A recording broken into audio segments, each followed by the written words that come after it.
Assalamualaikum, a very warm welcome to all of you in a brand new episode of Cricket Talk. We are live from Birmingham. The weather is quite a bright and shine here, and as usual, suitable for cricket. So today, this program will be in Urdu, but later on will translate into English as well.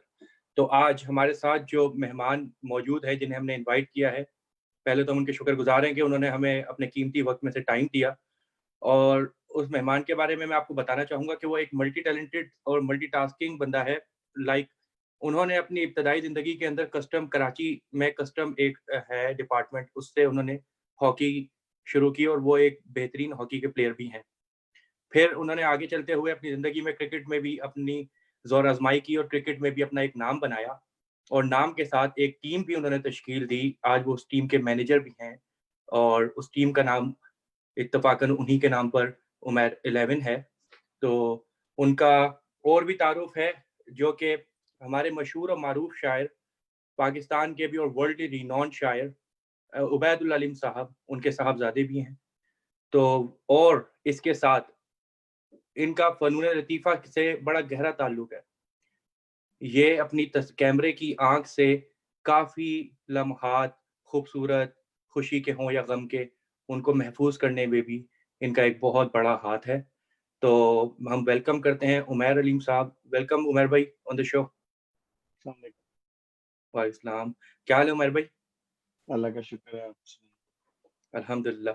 Umair भाई, आपसे हम पूछना चाहेंगे कि आपने इब्तदाई ज़िंदगी में अपनी जब हॉकी खेला, कह सकते हैं यंगस्टर टीनेज की उम्र में जब आपने हॉकी खेलना शुरू किया, तो आपको क्या लगता था कि आप हॉकी के अंदर नाम बनाएँगे, फिर आप स्विच किए क्रिकेट के अंदर, फिर आप टीम मैनेजर बने क्रिकेट के। तो सर, ये जर्नी किस तरह शुरू हुई और क्या स्ट्रगल आपने फेस की और यहाँ तक पहुँचे? असल में बात ये है कि कराची में हम जहाँ रहते थे, वो जगह खेल के लिए बहुत मशहूर है। आप तो कराची से हैं, आप जानते होंगे नाज़िमाबाद, और नाज़िमाबाद में कई ब्लॉक्स होते थे। तो एक 4 नंबर नाज़िमाबाद कहलाता था। वहाँ पे इत्तेफ़ाक़न काफ़ी हॉकी प्लेयर्स और क्रिकेट प्लेयर्स रहा करते थे। और मेरी कुछ खुशकिस्मती है कि मेरे जो सबसे गहरे दोस्त थे या मेरी यूथ में, वो हमारे एक बड़े मशहूर क्रिकेटर हैं इकबाल कासिम, लेग स्पिनर। उनके वो ब्रदर इन लॉ थे, मेरे दोस्त फरहान। तो हमारा बहुत ज़्यादा हम क्रिकेट ही खेला करते थे ज़्यादा। लेकिन चूँकि नाज़िमाबाद स्पोर्ट्स के लिए मशहूर था, तो कभी हॉकी के सीज़न में हॉकी हो रही है, क्रिकेट के सीज़न में क्रिकेट हो रही है। तो कुछ हुआ यूँ कि अ, मेरी मेरे जो नंबर आए मैट्रिक के एग्ज़ाम के बाद, वो कुछ इस तरह थे कि बॉर्डर लाइन पे था मैं अच्छे कॉलेजेस में, ये पता नहीं चल रहा था कि एडमिशन होगा कि नहीं। तो मेरे जो दोस्त कुछ हॉकी खेला करते थे, उनमें से एक मेरा जो दोस्त था, वो सिंध के लिए हॉकी खेल रहा था, सिंध की टीम में था वो। और हमारा एक कॉलेज होता था, नाज़िमाबाद कॉलेज फॉर मेन, उसकी चैंपियन टीम थी, जो इंटर डिस्ट्रिक्ट चैंपियन थी, वो उसमें भी खेला करता था। तो उसने मुझे कहा कि तुम स्पोर्ट्स पे ट्रायल दो, तो तुम्हें बहुत बड़ा तुम्हारा चांस है कि तुम्हारा एडमिशन गवर्नमेंट कॉलेज में हो जाएगा। और मैंने उससे पहले कभी हॉकी प्रोफेशनली इस तरह ग्राउंड में खेली नहीं थी। ये बात है जब मैं मैट्रिक की थी। तो मैंने उसको कहा कि यार मैंने तो कभी ग्राउंड में हॉकी खेली नहीं है, तो ये कैसे होगा कि मेरा ट्रायल होगा और मैं सेलेक्ट हो जाऊँगा, वो तो चैंपियन टीम है। उसको बहुत भरोसा था। उसने कहा कि देखो तुम खेल लोगे, तुम ये स्टैमिना भी है तुम्हारा, तुम बस ट्रायल दो। तो खैर किस्सा मुख्तसर ये है कि ट्रायल में जब देने गया, तो वो मुझे ट्रायल के लिए नहीं सेलेक्ट कर रहे थे। वो कहने लगे आपने तो कभी कहीं से हॉकी खेली नहीं है, तो हम तो सिर्फ़ ऐसे लड़कों के ट्रायल लेंगे जो किसी क्लब से खेलते हो। तो उस मेरे दोस्त ने मेहरबानी ये की कि कुछ सिफ़ारिश वग़ैरह वहाँ कर दी, तो मैं ट्रायल के लिए वहाँ चला गया। अब जब ट्रायल के लिए वहाँ पहुँचा, तो वो चैंपियन टीम थी। तो जो सिलेक्शन कमेटी के साहब थे, उन्होंने कहा कि बात ये है कि हमारे पास 2 ही वैकेंसीज़ हैं और मैं आप लोगों का दिल छोटा नहीं करना चाहता। हमारे पास जो लड़के ट्रायल के लिए आए हैं, उनमें से कुछ लड़के कराची में खेल रहे हैं, कुछ सिंध के लड़के खेल रहे हैं। तो मुझे नहीं लगता कि किसी का आप में से चांस है, लेकिन ट्रायल मैं फिर भी लूँगा, फेयर ट्रायल। अगर तो कोई गैर मामूली वाक़या हो जाता है तो ठीक है, वरना हमारे पास ऑलरेडी सिलेक्शन हुई हुई है। तो ये साहब ने फेयरली हमें बता दिया। ख़ैर हमने अल्लाह का नाम लेके जो है ट्रायल दिए, और जब ट्रायल ख़त्म हुआ तो उन्होंने कहा कि आज मैंने एक ऐसे बंदे को सेलेक्ट किया है जो कभी कहीं से खेला नहीं है, और उसने खुद ही बताया वो तो किसी क्लब को भी रिप्रेजेंट नहीं करता, और उन्होंने फिर मेरा नाम लिया। तो हुँ। इस तरह जो है मैं वहाँ सेलेक्ट हुआ। वहाँ जब मैंने हॉकी खेली, तो फिर ये था कि चूँकि लड़के साथ अच्छे खेलने वाले थे, उनमें से कुछ लड़के डिस्ट्रिक्ट में खेल रहे थे, तो उन्होंने मुझे एक क्लब इंट्रोड्यूस करवाया जिसका नाम था यूनाइटेड जिमखाना, जो कि कराची के बड़े क्लब्स हॉकी के थे, उनमें से एक था। और हनीफ खान एक बहुत मशहूर हॉकी प्लेयर गुजरे, वो उसके करता धरता थे। तो वहाँ मैं गया और मैंने वहाँ जाके हॉकी खेलनी शुरू की। तो हनीफ भाई से एक खास ताल्लुक बन गया और फिर उनकी ट्रेनिंग में फिर आहिस्ता-आहिस्ता मुख्तलिफ टीमों के सिलेक्शन होते-होते अंडर 16, अंडर 18 और फिर कस्टम जूनियर से मैं खेला करता था हॉकी और यूनाइटेड जिमखाना से खेला करता था। तो ये था कि क्रिकेट ऑन एंड ऑफ बीच में चलती रही और अच्छे लोगों में उठने-बैठने से हुआ कि अच्छे क्रिकेटर से भी तारुफ था। तो क्रिकेट का ये हुआ कि क्रिकेट भी उसी तरह से फिर खेलते रहे, लेकिन मैंने किसी डिपार्टमेंट से नहीं खेली। लेकिन अच्छे टूर्नामेंट्स में, ओपन टीम्स में मैं खेलता रहा क्रिकेट और ज़्यादा ऑर्गेनाइज़ करने का शौक था। बहुत सारी कमिटीज़ में था, तो छोटे-छोटे टूर्नामेंट हम मिलके ऑर्गेनाइज़ किया करते थे और कराची में ज़्यादा जो क्रिकेट होती थी, वो नाइट में होती थी। तो बस इसी तरह चलता रहा सिलसिला और फिर मैं 96 में जो था, वो यूनाइटेड किंगडम आ गया। यहाँ शुरू में थोड़ा सा क्रिकेट खेली और उसके बाद फिर पढ़ाई की वजह से और ये वो सब स्पोर्ट्स वगैरह थोड़ा-सा पीछे चला गया, छूट गया काम। तो बस ये है थोड़ा मुख्तसर सा तारुफ मेरी गेम का। सही, बेहतरीन, ज़बरदस्त, आपने मुख्तसर मगर जामिया अपना इंट्रोडक्शन खुद करवा दिया है, ज़बरदस्त। उमैर साहब, आपसे अगला सवाल ये होगा कि उमैर 11 का नाम उमैर 11 रखा गया, इसके पीछे भी एक ख़ास स्टोरी हमने सुनी है, कि बड़ी अच्छी एक कहानी है जिसको आप हम चाहेंगे कि आप हमारे नाज़रीन और सुनने वालों से भी शेयर कीजिए।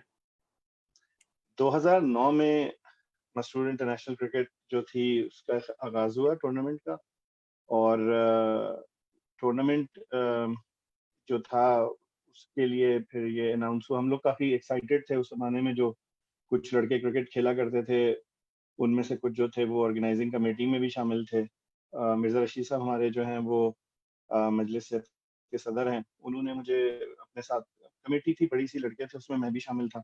तो हमने वो टूर्नामेंट मिलके ऑर्गेनाइज़ किया था, थोड़ी बहुत ड्यूटीज़ मुझे भी मिली थी। तो ट्रायल्स हो रहे थे, यूके के 2 टीमें बननी थी। तो मुझे याद है कोई 30-40 लड़के जो थे वो ट्रायल्स के लिए गए। उस ज़माने में जो यूके बोर्ड के सदर थे उन्होंने उसके ट्रायल्स वग़ैरह लिए। तो ट्रायल्स में ये था कि वो नाम जो था वो आ गया। मेरे एक दोस्त हैं उनके साथ और एक 2-4 और लड़के थे उनके साथ, मेरा नाम उसमें आ गया कि जो बज़ाहिर कैंप के लड़के थे उसमें मैं शामिल हो सकता हूँ। तो बड़ा खुश था, एक्साइटेड था कि चलें कोई मौका मिल जाएगा तो यूके की किसी टीम की नुमाइंदगी करने का। टूर्नामेंट से कोई तकरीबन सिर्फ 3-4 दिन पहले ये पता चला कि जी आप नहीं खेल सकते उस यूके की तरफ से। तो वो मेरे लिए बड़ी बाइस हैरत थी कि एकदम क्या हो गया। तो सदर का फ़ोन आया और उन्होंने कहा कि ऐसी कोई बात नहीं है, वो हुआ ये है कि आप एमटीए में मुलाज़मत करते हैं, एमटीए में काम करते हैं और आपके साथ आपके दोस्त वग़ैरह भी। तो मेरे एक बहुत अच्छे दोस्त हैं शाहिद अहमद, और भी 2-4 लड़के थे। तो उन्होंने कहा कि आप लोग जो हैं वो एमटीए को नुमाइंदगी उसकी करेंगे। इसकी वजह ये है कि आपके चेयरमैन ने जो है वो इजाज़त ली है नुमाइशी टीम डालने की। तो अब आप लोग चूँकि उस डिपार्टमेंट को रिप्रेज़ेंट कर रहे हैं तो आपको उधर से खेलना चाहिए। तो ख़ैर फिर हम कम हमारा मकसद खेलना था, तो हमने फिर वो साल जो था वो एमटीए की टीम की नुमाइंदगी की। और जब नेक्स्ट ईयर आया तो हमारे ज़हनों में यही था कि हम एमटीए की टीम दोबारा एंटर होगी। लेकिन बाय द टाइम हमें पता चला कि अब वो टीम खेलेगी नहीं, क्योंकि एमटीए ने फ़ैसला किया कि वो मज़ीद टीम एंटर नहीं करेंगे। तो हुआ कुछ यूँ कि हम सारे तो सेलेक्ट हो नहीं सकते थे यूके में, उनकी टीम्स भी बनी हुई थी ट्रायल्स, तो वो बड़ा मुश्किल सा हो गया कि वो पूरी टीम जो थी वो रिडंडेंट हो गई। तो उस मौके पे एक एक वक़्त मेरी मुलाकात के दौरान मैंने अर्ज़ की हुज़ूर से कि अगर हुज़ूर ने पूछा मुझसे कि एक्चुअली ये क्रिकेट का क्या हो रहा है? तो मैंने वैसे ही बताया कि हुज़ूर ये हुआ है हमारे साथ कि हम अब एमटी की नुमाइंदगी नहीं कर सकते क्योंकि टीम ही एंटर नहीं हुई। तो उस पे हुज़ूर ने फरमाया कि तुम दफ्तरों के लड़कों को मिला के कुछ अपने ड्यूटी के लड़के जो हैं उनके साथ एक टीम बना लो। मरकज़ी नुमाइंदगी हो जाएगी, टीमों की नुमाइंदगी। उसकी फिर मैंने फॉर्मल अप्रूवल ले ली और टूर्नामेंट कमेटी को इत्तला कर दी और हमने एक छोटी-सी टीम बनाई जिसमें वही लड़के जो मिस हो गए थे वो शामिल थे और कुछ लड़के और शामिल करके हमने एक टीम बनाई और यहाँ से वो इब्तिदा हुई। अनफॉर्च्यूनेटली हुआ ये कि कुछ उसी प्रैक्टिस के दौरान और नेट्स के दौरान एक दौरा आया हुज़ूर का, और मेरी आपको मुझे पता है आपके इल्म में मेरी जो बुनियादी ड्यूटी है, जो बुनियादी असल तारुफ़ है मेरा, जो कि आपने नहीं कराया और कोई तारुफ़ नहीं है मेरा, वो ये है कि मैं वाक़िफ़ ज़िंदगी हूँ और मुझे खिदमत की तौफ़ीक जो है वो फ़ोटोग्राफ़ी के डिपार्टमेंट में मिल रही है और बुनियादी तौर पे मैं जमात की जो पिक्टोरियल आर्काइव्स हैं, उसको जमा कर रहा हूँ। तो मैं उस दौरे में हुज़ूर के साथ यूरोप गया। वहाँ जाके कुछ अरसे के बाद, चंद दिन के बाद मेरी कुछ तबीयत ख़राब हुई, मुझे साँस लेने में दिक्कत हो रही थी। तो हुज़ूर अनवर ने जो है वो शफ़क़तन मुझे हॉस्पिटल भिजवाया चेकअप के लिए। वहाँ पता चला कि मेरा हार्ट डायलेटेड है और वो साइज़ में बड़ा हो गया है और मुझे ग़ालिबन ब्लॉकेज है कोई। तो ख़ैर हुज़ूर ने फ़रमाया उस मौके पे कि तुम पाकिस्तान जाओगे, वहाँ इलाज होगा तुम्हारा। हुज़ूर मुतमईन नहीं थे यूके के सिस्टम से, क्योंकि मैंने यहाँ कुछ कंप्लेंट्स वग़ैरह की हुई थी, तो मेरा इलाज नहीं हो पाया ठीक तरीके से। कुछ मेरी भी शायद उसमें सुस्ती थी। ख़ैर किस्सा मुख़्तसर है कि जब मैं वापस आया तो हुज़ूर ने फ़रमाया कि तुम पाकिस्तान जा रहे हो इलाज के लिए। उस वक़्त मैंने हुज़ूर को कहा कि हुज़ूर मैं अगर चला जाऊँगा तो ये पीछे से टीम बनाई थी, टूर्नामेंट होने वाला है। तो हुज़ूर ने फ़रमाया कि सेहत होगी तो खेलोगे, सेहत ही नहीं होगी तो फिर क्या फ़ायदा, और मैं तो अभी नहीं खेलने दे सकता, तो तुम जाओ और जाके अपना इलाज कराओ और पीछे से किसी को कैप्टन बना के चले जाओ। तो बस फिर यही हुआ कि मैं पाकिस्तान चला गया और पीछे से जो है मुझे ये इत्तला दी गई कि टीम का आपने नाम ही नहीं बताया, मरकज़ी टीम आपने भेज तो दी है अप्रूवल करके, लेकिन नाम कोई नहीं है उसका। तो उस मौके पे जो है वो मैं तो पाकिस्तान था, हॉस्पिटल में एडमिट था। तो हुज़ूर ने जो है ज़राए शफ़क़त मुझे पता चला कि मेरे नाम पे ही टीम का नाम रख दिया। और ये हुज़ूर की मोहब्बत है, मैं तो इस काबिल नहीं हूँ, लेकिन जब मुझे ये बात पता चली थी तो मुझे ये पता है कि मेरा रिएक्शन ये था कि मेरे ज़हन में ये गुमान हुआ कि शायद मेरी वापसी नहीं होनी अब और ये एक मेमोरियल नाम बन जाएगा। तो मैं काफ़ी परेशान सा हो गया इस बात पे, हालाँकि बस बचपना था कुछ। तो महमूद शाह साहब आए हुए थे इयादत के लिए। मुझे याद है उन्होंने मुझसे पूछा कि तुम्हारा मुँह क्यों बना हुआ है इतना? तो मैं कहा शाह साहब वो इस तरह हुआ है। तो हुज़ूर ने नाम रख दिया है, तो कहते हैं तो इसमें क्या बात हुई ऐसी? तो मैंने कहा मुझे तो लग रहा है कि मैं वापस ही नहीं जाऊँगा, मैं तो शायद यहीं पे फ़ौत हो जाऊँ। तो शाह साहब कहते हैं तुम बड़ी बेकार बातें करते हो, और फिर हँस के कहने लगे कि एक एंजियोप्लास्टी वो है तुम्हारी जो नूरी साहब ने की है, और एक एंजियोप्लास्टी वो है जो हुज़ूर ने फरमाई है। तो तुम्हें जो है वो इसको इस तरह नहीं देखना चाहिए, तुम्हें इस तरह देखना चाहिए कि हुज़ूर ने एक शफ़क़त की है और तुम्हें जो है वो खुदा का शुक्र अदा करना चाहिए। तो बस वो दिन है और आज का दिन है। 2010 से इब्तिदा हुई उमर 11 की और अल्हम्दुलिल्लाह आहिस्ता-आहिस्ता हमारा शुमार अब चंद अच्छी टीमों में होने लगा है। कुछ तरक्की माशा हुई, कुछ हम रनर्स अप आए हैं 2 दफ़ा, 1 दफ़ा नूरुद्दीन में और 1 दफ़ा मसूर क्रिकेट में, 1 माश दफ़ा नंबर 3 भी आ चुके हैं। तो अल्लाह का शुक्र है। ज़बरदस्त उमर भाई, काफ़ी खूबसूरत ये वाक़या था और मैं ये सुनना चाह रहा था और मैं चाहता था कि हमारे सुनने और देखने वाले भी इस वाक़ये को सुनें कि खलीफा वक़्त किस तरीके से, कितनी इज़राए शफ़क़त और कितनी मोहब्बत से उनके दिल में हमारे लिए और हमारे दिल में उनके लिए है कि उस पे मुझे वो शेर याद आ गया कि तेरा दीद जिसको नसीब हो, वो नसीब काबिल दीद हो। तेरा बोलना मेरी ज़िंदगी, तेरा देखना मेरी ईद हो। तो अल्लाह ताला प्यारे इमाम को भी सेहत वाली लंबी ज़िंदगी अता फ़रमाए। उमैर साहब, अब आपके लिए कुछ कमेंट्स मैं पढ़ देता हूँ, कुछ कमेंट्स आ रहे हैं लाइव। सबसे पहले तूबा साहिबा लिखती हैं, माशाल्लाह। अनीस भट्ट साहब और एज़ ऑलवेज़ हमेशा एक एक्टिव लिसनर हमारे प्रोग्राम के रहते हैं। वो कह रहे हैं हसीन यादें उमैर 11 के साथ। आबिद साहब इज़ सेइंग अस्सलाम वालेकुम टू यू सर एंड वाह! To all of the listener. तो इस तरीके से ये सिलसिला जारी रहेगा। इसके साथ उमैर भाई, जैसे आपने बताया कि आपकी टीम का नाम इस तरीके से रखा गया। अब इसके बाद हमारा अगला सवाल आपसे यही है कि इस टीम का क्राइटेरिया क्या है? किस तरह आप अपने प्लेयर्स को सिलेक्ट करते हैं? असल में बात ये है कि मेजॉरिटी जो टीम के अंदर लड़के हैं, वो तो शुरुआत से चले आ रहे हैं, क्योंकि हमारे यहाँ इस तरह स्ट्रिक्ट ट्रायल्स नहीं होते कि ओपन ट्रायल्स हों और लोग आके जो है वो तबाज़नाई करें और हम नए सिरे से सिलेक्शन प्रोसीजर करें। तो वही 14-15 लड़कों का ग्रुप होता है, उसमें ही अगर कोई एक आध चला जाता है, एक आध आ जाता है, तो अमूमी तौर पे हमारी कोशिश होती है कि कोई वाक़ई ज़िंदगी हो, पहली प्रेफ़रेंस तो ये है। वरना कम से कम जो है वो जमात का की वर्कर हो, कोई काम करने वाला हो, वॉलंटियर हो भले, लेकिन जमात में काम करता हो। ये 2 बुनियादी क्राइटेरियाज़ हैं और उसके अलावा ये है कि जहाँ तक बात है टीम मैनेजमेंट की और मेरी नियत और हमेशा कोशिश यही रहती है कि कोई जो भी लड़का आए, खेल खेल एक ऐसी चीज़ है जो कि मश्क से जो है वो अच्छा-बुरा आपको हो जाता है। आप अगर रोज़ाना नहीं खेल रहे, अपनी वर्ज़िश का ख़्याल नहीं रख रहे, तो ऑन द डे कोई शख्स परफॉर्म करता है, ऑन द डे कोई शख्स नहीं परफॉर्म करता, बट उससे इतना फर्क नहीं पड़ता कि वो कितना बड़ा खिलाड़ी है, क्योंकि एक नसीहत मुझे याद है हुजूर की, जो किसी मौके पे हुजूर ने मुझे की थी और वो मैंने अपने पल्ले से बांध ली, और वो ये कि खिलाड़ी बड़ा नहीं होता, टीम बड़ी होती है। तो एक उसूल है, और वो उसूल ये है कि आपस में सारे मोहब्बत से रहें और अच्छा खेलें, एन्जॉय करें। तो बस एक ये तीसरी क्राइटेरिया, जो मेन क्राइटेरिया है, वो ये है कि लड़के का जो भी हमारे ग्रुप में आके क्रिकेट खेले, वो हमारे साथ जेल होके खेले और टीम जबरदस्त। का हिस्सा बन के खेले, और हम एक फैमिली की तरह जो है वो कोशिश करते हैं कि हार जीत हो या जो कुछ भी हो, आपस में हम मिल बाँट के मोहब्बत से प्यार से क्रिकेट खेलें। और मेरी जबरदस्त। कोशिश एज़ अ टीम मैनेजर ये है कि मैच हम हार के बाहर आएँ या जीत के बाहर आएँ, लोग कम से कम ये खुश हों कि अच्छा क्रिकेट खेली है उन्होंने, और बगैर किसी लड़ाई झगड़े के जो है वो गेम होनी चाहिए। जबरदस्त। उमर भाई, आज मैसेजेस काफी आ रहे हैं, मैं हर सवाल के बाद मैसेज पढ़ना चाहूंगा। उस्मान जी। मलिक साहब कहते हैं सलाम टू ऑल। नसर सिद्दीकी साहब कहते हैं माशाल्लाह उमर भाई। गदीर अहमद साहब कहते हैं माशाल्लाह। उमर भाई, ये तो हो गया आपकी सिलेक्शन हो गई कि एलिजिबिलिटी हो गई, क्राइटेरिया हो गया।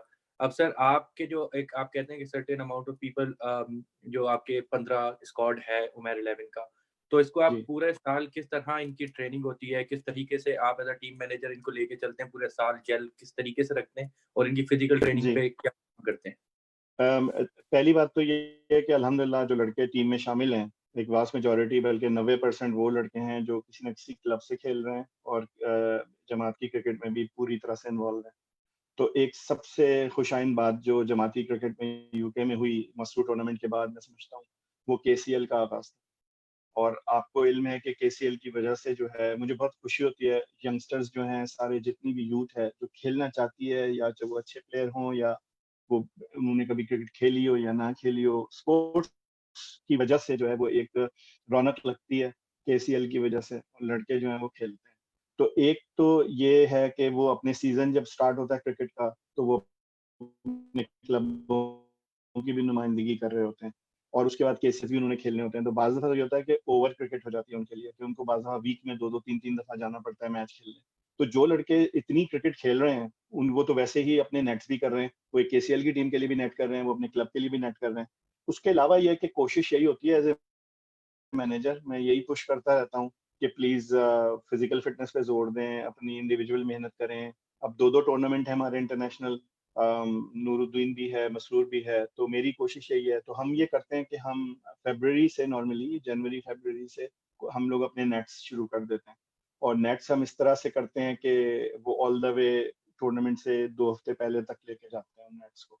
फिर आखिरी के जो 2 वीक होते हैं उसमें हम अपनी टीम बॉन्डिंग की वजह से वो एक रखते हैं फील्डिंग आउटसाइड ग्राउंड में, उसकी हम फील्डिंग प्रैक्टिस वगैरह करते हैं कुछ हमारी।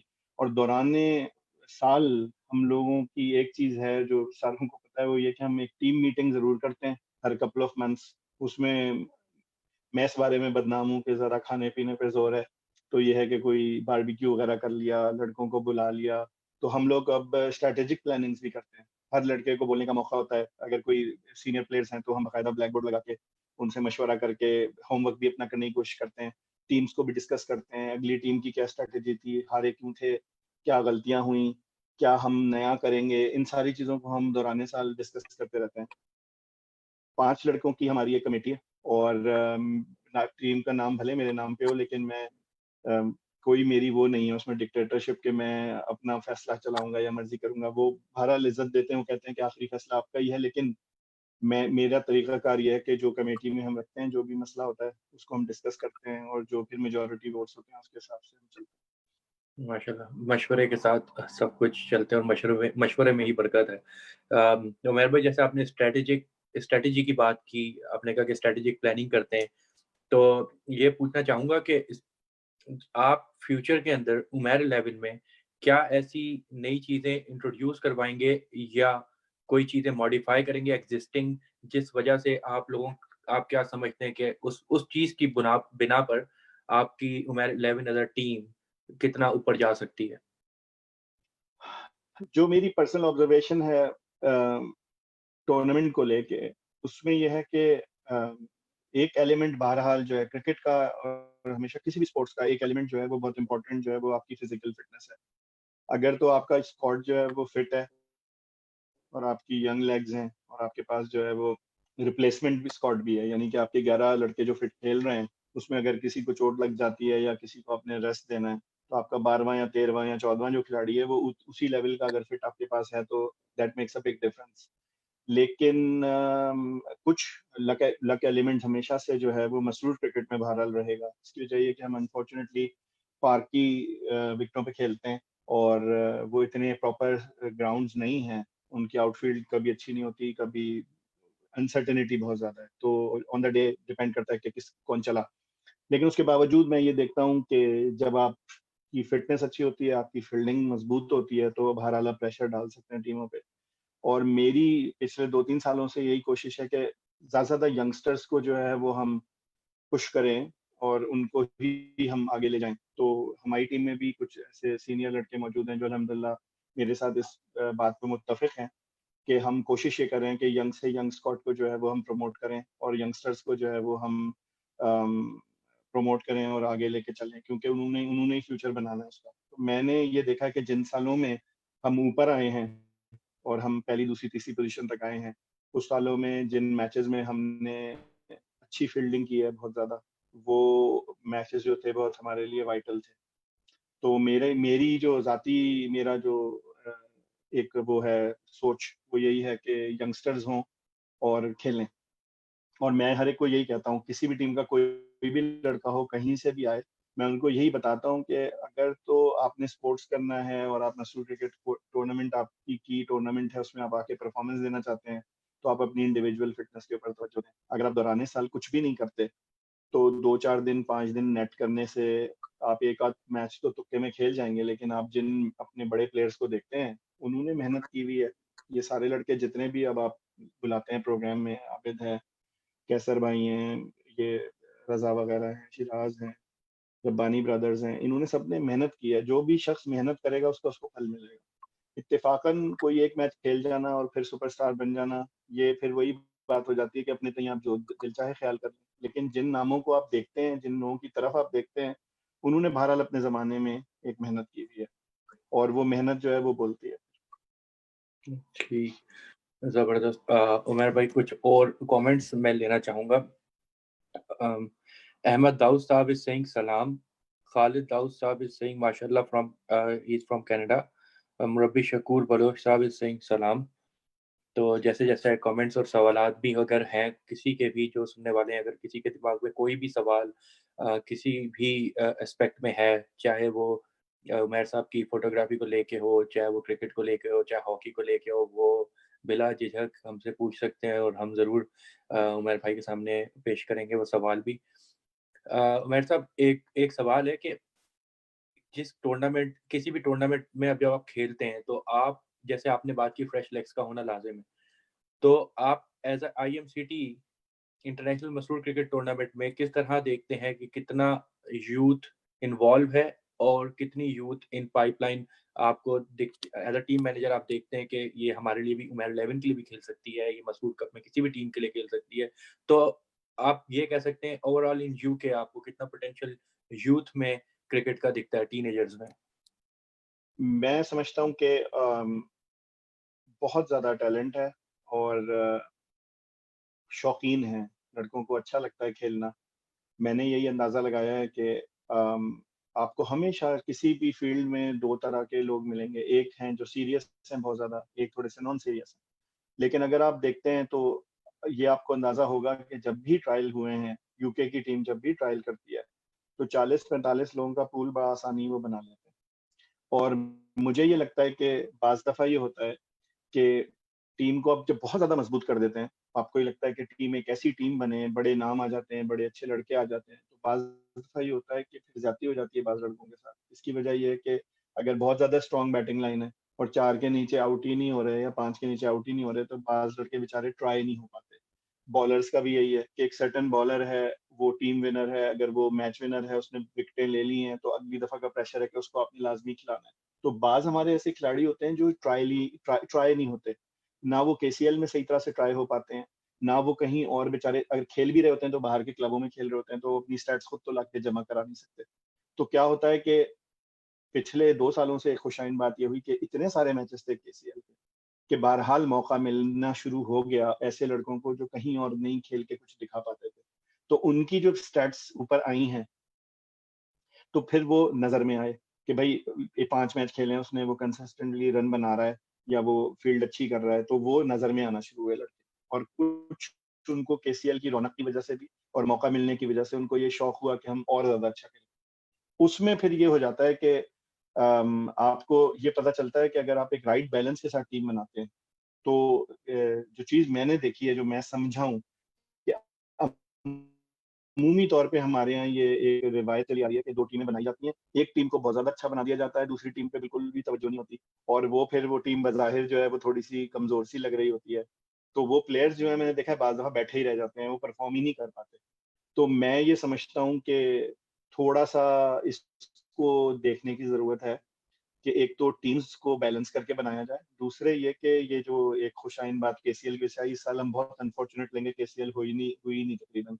लेकिन ये है कि बाज़ दफ़ा स्टैट्स भी धोखा दे जाते हैं और वो स्टैट्स इस तरह धोखा दे जाते हैं कि एक आदमी है, बहुत अच्छा खिलाड़ी है और वो जो है उस फॉर सम रीज़न वो अपनी पार्टिसिपेशन नहीं कर पाया, वो आ नहीं पाया, वो केसीएल के मैचेज़ ही नहीं खेल पाया, उसका स्टैट्स ही नहीं बनी उसकी और उसके बाद जब उसकी स्टैट्स नहीं बनी लेकिन वो चूँकि सुपरस्टार है, तो जब वो आया, उसने ट्रायल दिए तो वो अपनी एक पर्सोना की वजह से, अपनी एक पर्सनैलिटी की वजह से वो आगे आ गया और फिर बाज़ लोगों को इस तरह की शिकायत हो जाती है कि हमने तो पूरा साल क्रिकेट खेली, हमारे स्टैट्स भी अच्छे थे, लेकिन लेना अपने सुपरस्टार हम मुझे भी ये बात सुनने को मिलती है, मुझे भी ये प्रेशर पड़ता है। अब ये एक नेचुरल चीज़ है, ये एक कोच के लिए, एक मैनेजर के लिए, बहरहाल थिंक टैंक को ये सोचना है कि हमने एक राइट बैलेंस कैसे करना है। बाज़ दफ़ा हम जो हैं सिर्फ़ नाम की तरफ देखते हैं।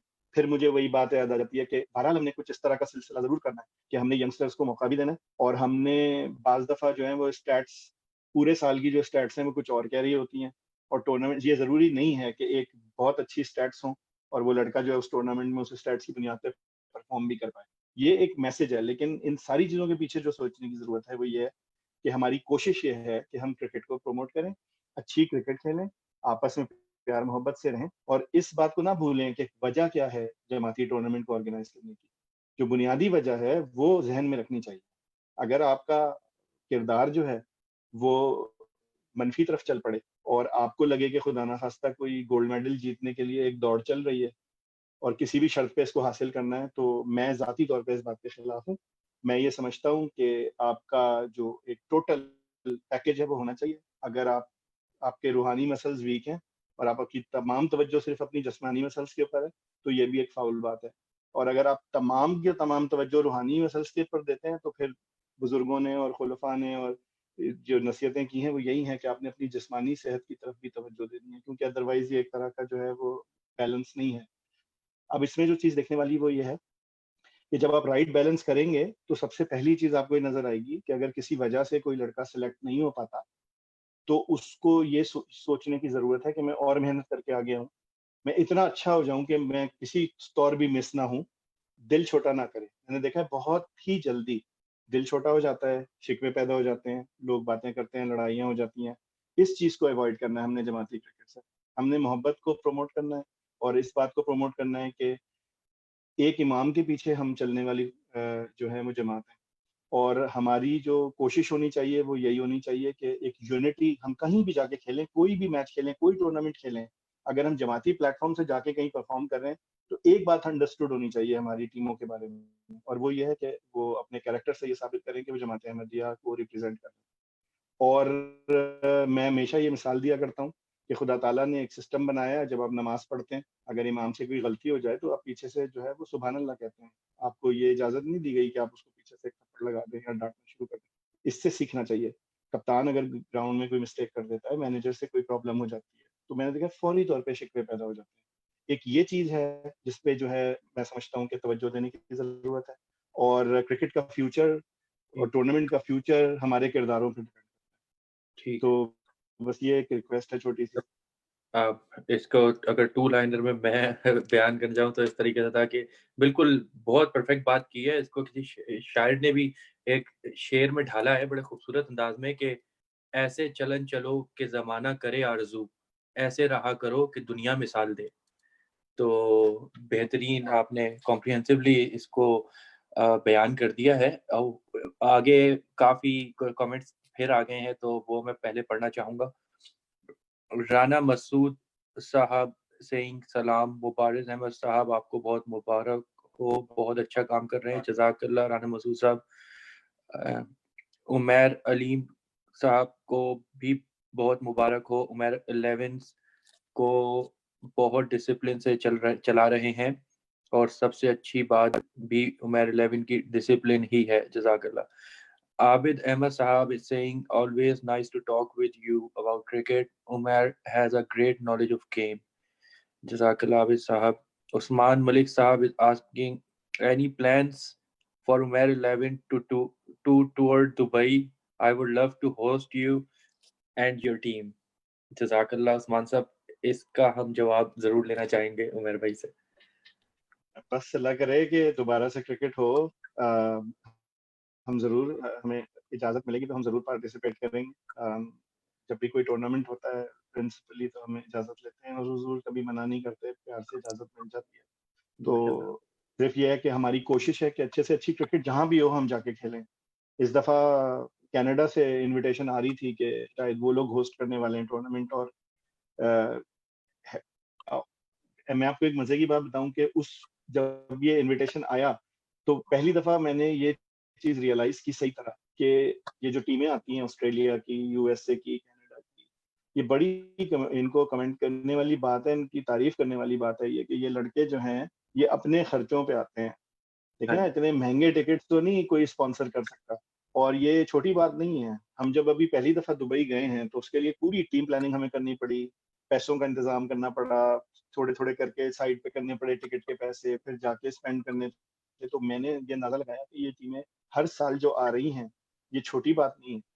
ये एक टूर्नामेंट को कामयाब करने के लिए और इतनी दूर से मेहनत करके आते हैं और जिस तरह भी होता है, आ जाते हैं।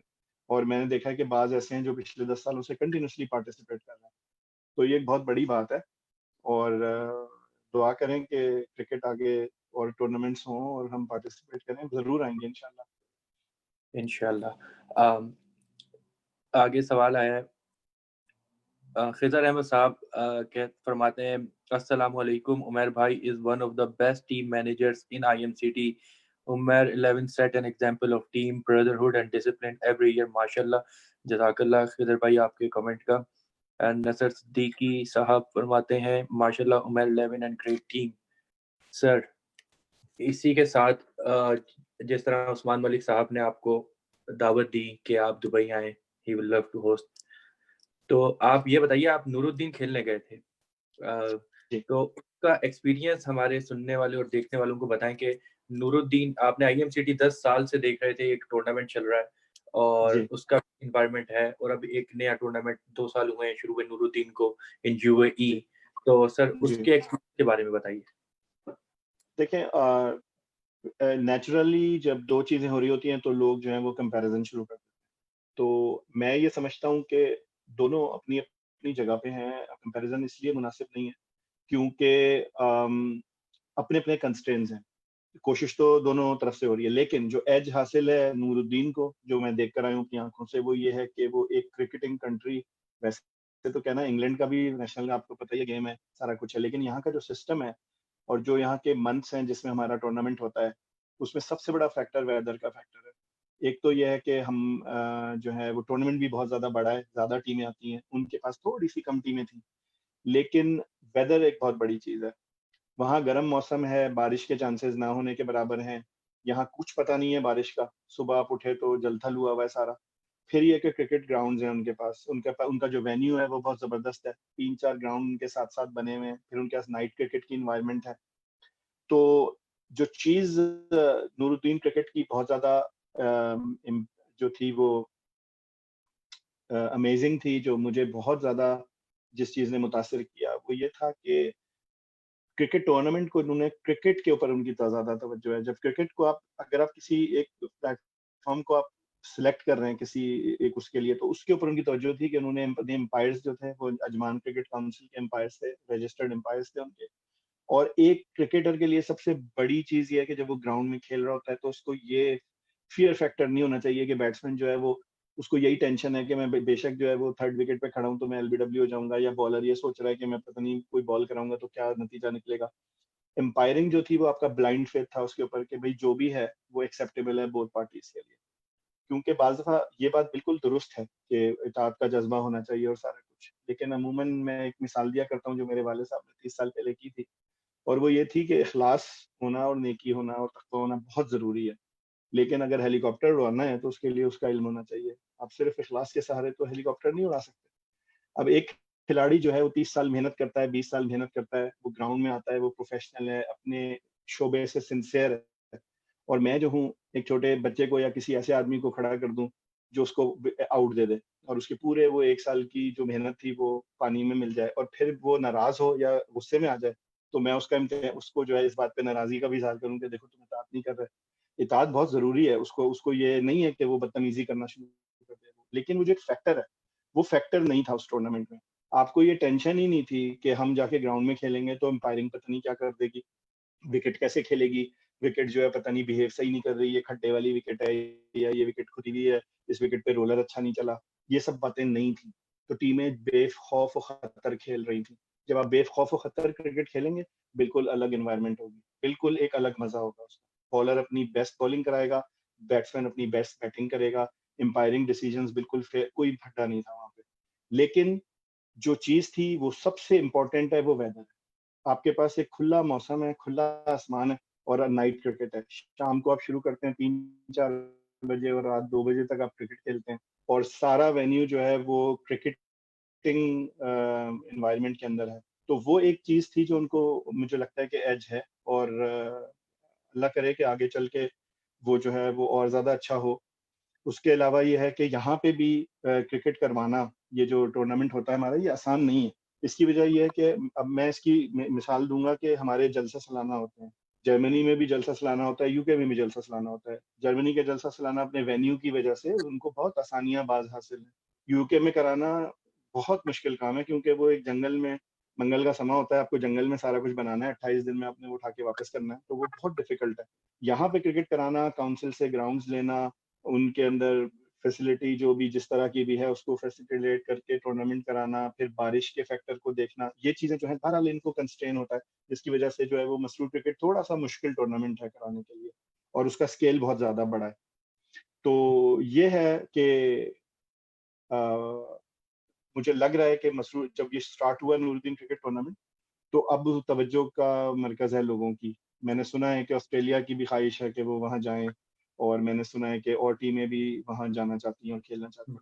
या अब ये ज़बरदस्त। उनके लिए चैलेंज है कि वो किस तरह इस चीज़ पे अकोमोडेट करते हैं। सर बेहतरीन, आपने काफ़ी अच्छा जायज़ा भी पेश कर दिया है। तो आप हॉस्पिटैलिटी के बारे में, मेज़बानी के बारे में भी कुछ बताइए, क्योंकि यूएई की टीम ख़ास तौर पे देख भी रही है इस वक़्त, तो उनको जी, उनके मोटिवेशन भी हो जाती है कि अगली बार के लिए वो और तगो-दो करें। आप यकीन जानें कि अ, बंदा शर्मिंदा ही हो सकता है, इस हद तक जाके वो मेज़बानी कर रहे थे। यानी कि मुँह से आप कुछ निकालें और वो उसको करने की कोशिश कर रहे थे, इस तरह था कि कहते हुए बाज़ दफ़ा हम शर्मिंदा होते थे कि अगर उन्होंने सुन लिया है तो वो करेंगे उसको, चाहे वो नामुमकिन ही हो उनके लिए।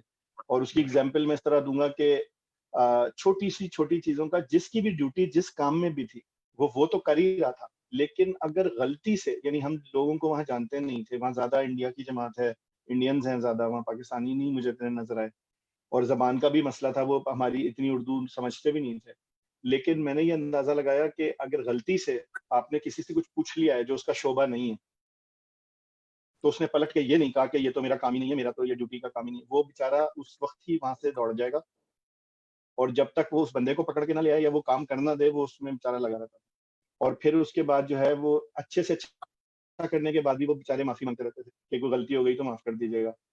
तो एक इतना ज़्यादा जब आप किसी से मिलें और वो इतने ज़्यादा इख़लास के साथ और इतने प्यार के साथ आपको कुछ पेश करे, तो वो वैसे ही जो है वो चीज़ अच्छी, मैं अक्सर ये कहा करता हूँ हँस के कि प्यार से दाल खिलाई, तो वो उसमें से भी गोश्त का मज़ा आने लगा, और अगर चिढ़ के और डाँट के गोश्त खिलाया तो उसको दाल जैसा मालूम हुआ।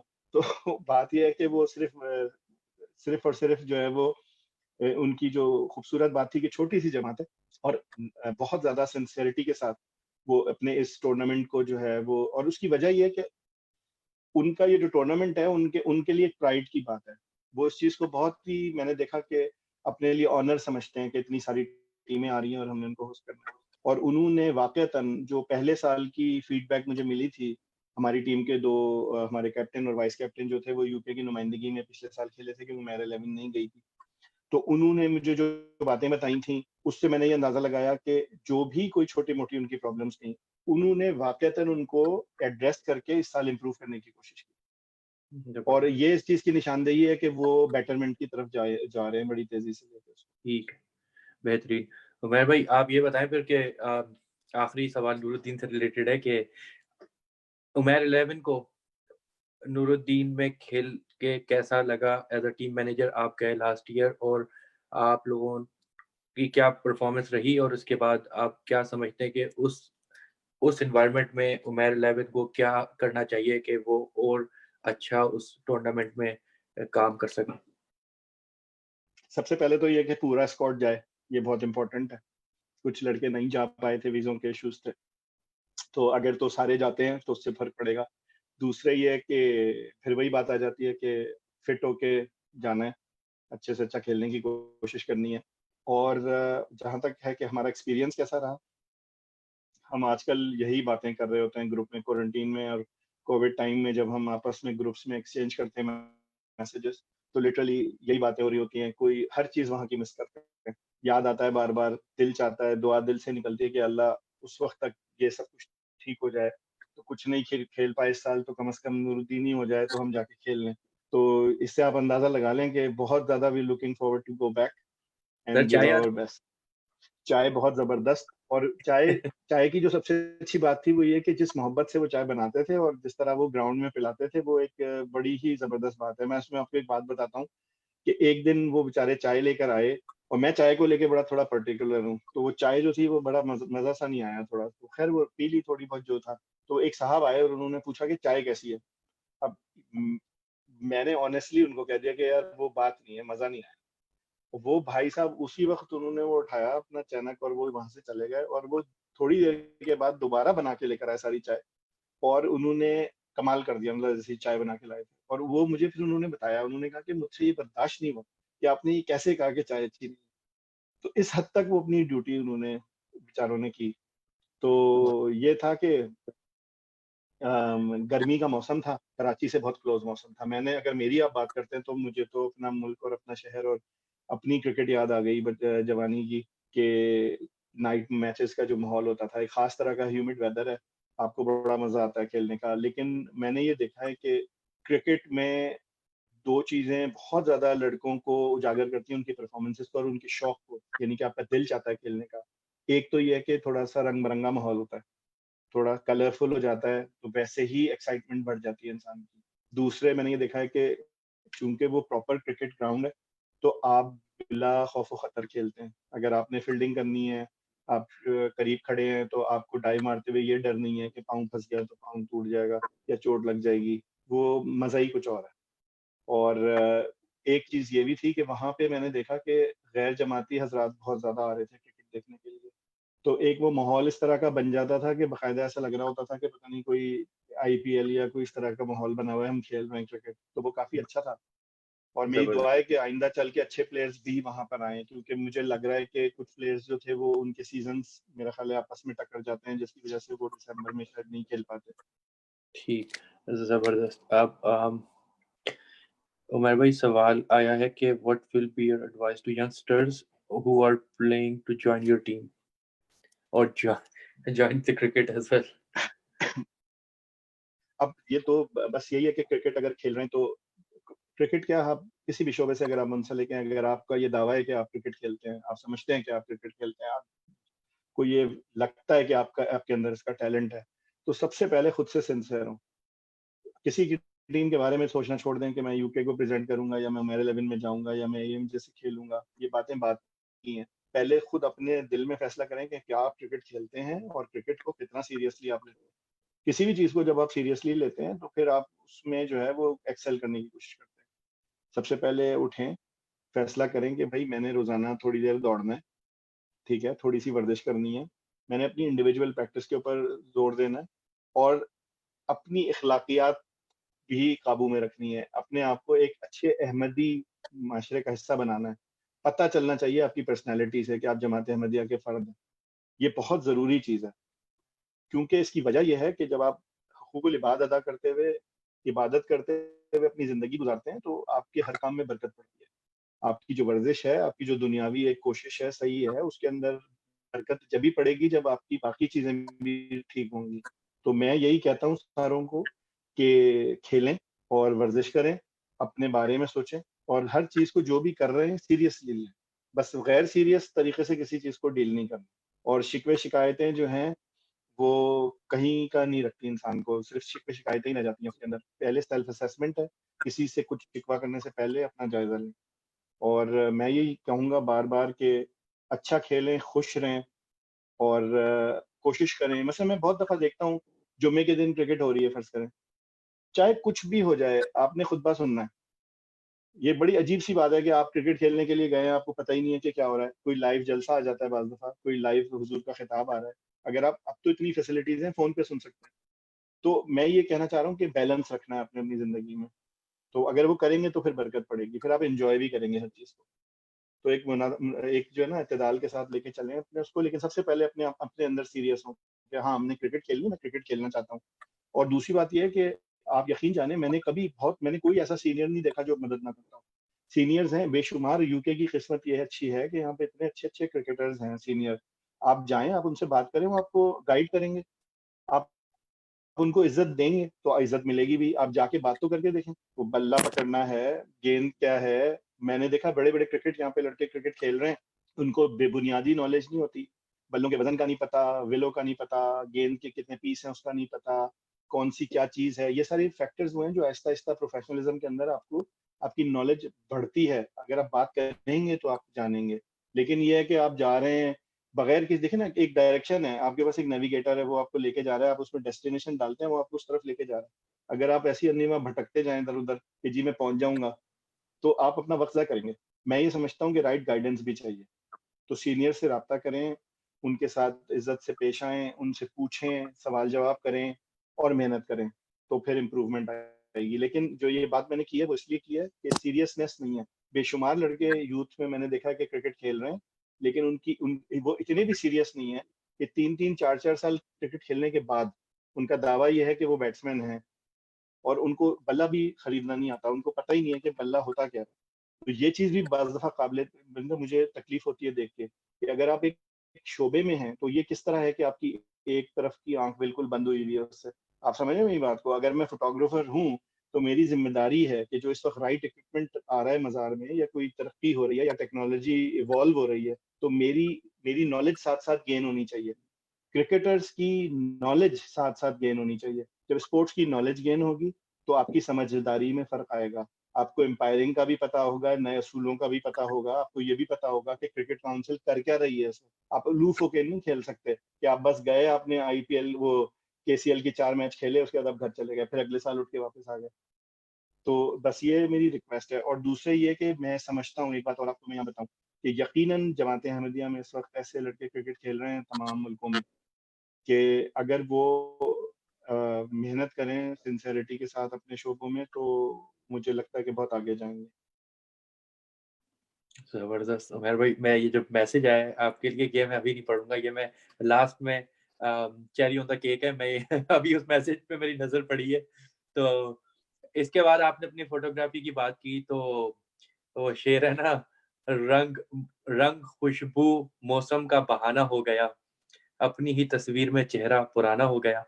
तो सर, अब जो आपने फ़रमाया था कि मेरा सही तारुफ़ है कि मैं वक़्त ज़िंदगी हूँ और मख़ज़न तस्वीर के डिपार्टमेंट के इंचार्ज हैं सर। तो सर, हमें ये last part of our show, इसमें हमें बताएँ सर, इस बारे में भी थोड़ा कि आप किस तरीके से काम कर रहे हैं और किस तरीके से आपने ये काम शुरू किया था? मैं 96 में आया था बरतानिया, और उस वक़्त मैंने यहाँ आके जो है वो मीडिया प्रोडक्शन, वीडियो और फ़ोटोग्राफ़ी के अंदर बीए ऑनर्स किया। जब मैं आया था तो उस वक़्त तो ज़हन में ये बात थी कि मेरे वालिद साहब जो थे वो कराची टेलीविज़न के सीनियर प्रोड्यूसर थे और उन्होंने ज़िया-उल-हक के ज़माने में जो है वो इस्तीफ़ा दिया था अपनी जॉब से। तो वो एमटीए के लिए कुछ करना चाहते थे और उनके ज़हन में जो कुछ चीज़ें थीं, वो इस तरह की कुछ डॉक्यूमेंट्रीज़ और कुछ इस तरह की फ़िल्म्स बनाना चाहते थे जमात के ऊपर, जो कि वो बाहर के चैनल्स के ऊपर भी चलें। और उनका ये सारा जो सिलसिला था वो खलीफत मसीह राबे की गाइडेंस के साथ वो कर रहे थे। तो उनके ज़हन में ये चीज़ थी कि मैं ये डिग्री लेके वापस आऊँ और उनके साथ मिलके जो है वो हम एक प्रोडक्शन हाउस बनाएँ और हम ये काम शुरू करें। अनफॉर्च्यूनेटली जब मैं सेकंड ईयर में था तो उनकी वफ़ात हो गई और उस वक़्त फिर मुझे यही हुज़ूर की तरफ से गाइडेंस थी कि तुमने वापस नहीं जाना।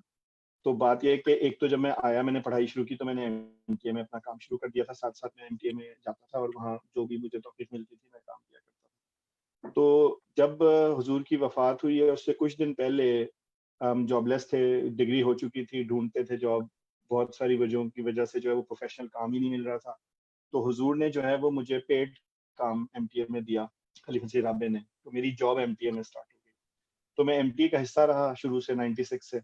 तो फिर ये हुआ कि खिलाफत खामसा में एमटीए के साथ-साथ मुझे ये तौफ़ीक मिली कुछ दौरों में जाने की और काम वग़ैरह करने की। वहाँ से जो है वो हुज़ूर का जो हमारा विज़न है, हुज़ूर को ये नज़र आया कि एक ऐसा डिपार्टमेंट होना चाहिए जो पिक्टोरियल आर्काइव्स जो है उसको महफ़ूज़ करे। तो हुज़ूर ने मख़ज़न तसावीर जो है वो रिवाइव किया, एक डिपार्टमेंट जमात में मौजूद था लेकिन फॉर सम रीज़न इतना एक्टिव नहीं था, तो हुज़ूर ने फिर यहाँ उसकी बुनियाद रख के तो हुज़ूर ने मुझे फरमाया कि तुम यहाँ पे भी काम करो और इस तरह। तो मेरी फिर वो पहले मैं दोनों जगह काम करता रहा, एमटीए में भी करता था, यहाँ भी करता था, फिर आहिस्ता-आहिस्ता वो स्ट्रीमलाइन होता गया। मुझे तो कुछ इल्म ही नहीं था, पता ही नहीं था मुझे कि करना क्या है और मैं बार-बार परेशान होके बाज़ दफ़ा हुज़ूर से पूछता था कि हुज़ूर करना क्या है? हुज़ूर ने कहा कि तुम बस अपना काम कर ही जाओ, वो खुद ही हो जाएगा जो भी होना है। और यकीन जाने कि अब तो ड्रीम लगता है बिल्कुल ही क्योंकि 12, 15, 16, 17 साल गुज़र गए ये करते-करते। और अल्हम्दुलिल्लाह मखज़न सावीर का जो काम है वो असल में बुनियादी तौर पे पिक्टोरियल आर्काइव्स जमात की जमा करना और महफूज़ करना। उसमें ये है कि तौफ़ीक मिल रही है एज़ ए फ़ोटोग्राफ़र हुज़ूर के साथ रहने की, काम करने की, दौरे करने की, तस्वीरें महफूज़ करने की। तो कई तरह की चैनल्स हैं फ़ोटोज़ के आने के। मौजूदा हिस्ट्री है, लोगों के घरों में तस्वीरें पड़ी हैं, वो शेयर करते हैं। खुलफ़ा का डेटा है, सहाबा हैं, शुहदा हैं। तो अल्हम्दुलिल्लाह अब काफ़ी बड़ी आर्काइव्स बन चुकी है।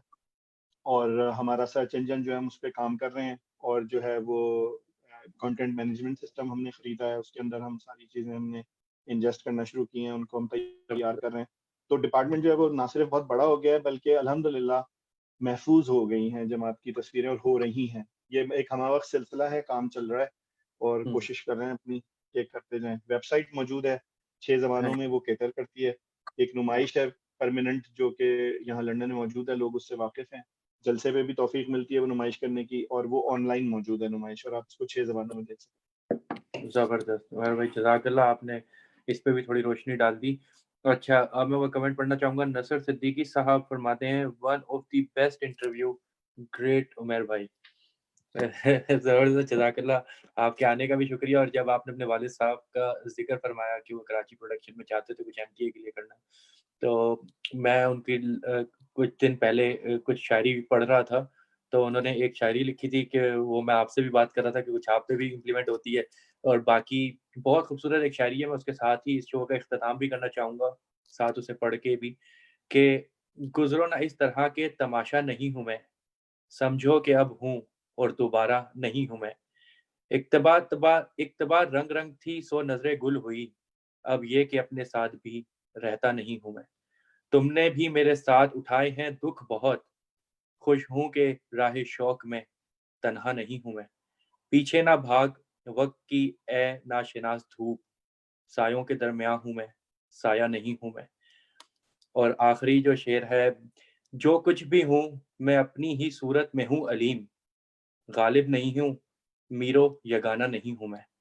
तो इसी के साथ, इसी खूबसूरत कलाम के साथ हम आपसे भी इजाज़त चाहते हैं और आपका बहुत-बहुत शुक्रिया कि आपने हमें अपने कीमती वक़्त से नवाज़ा और हमारी इस शो को रौनक बख्शी। तो जज़ाकल्लाह, बहुत-बहुत शुक्रिया उमैर साहब आपका भी और तमाम देखने और सुनने वालों को भी। अस्सलाम वालेकुम रहमतुल्लाहि व बरकातुहू। हैं। जज़ाकमुल्लाह।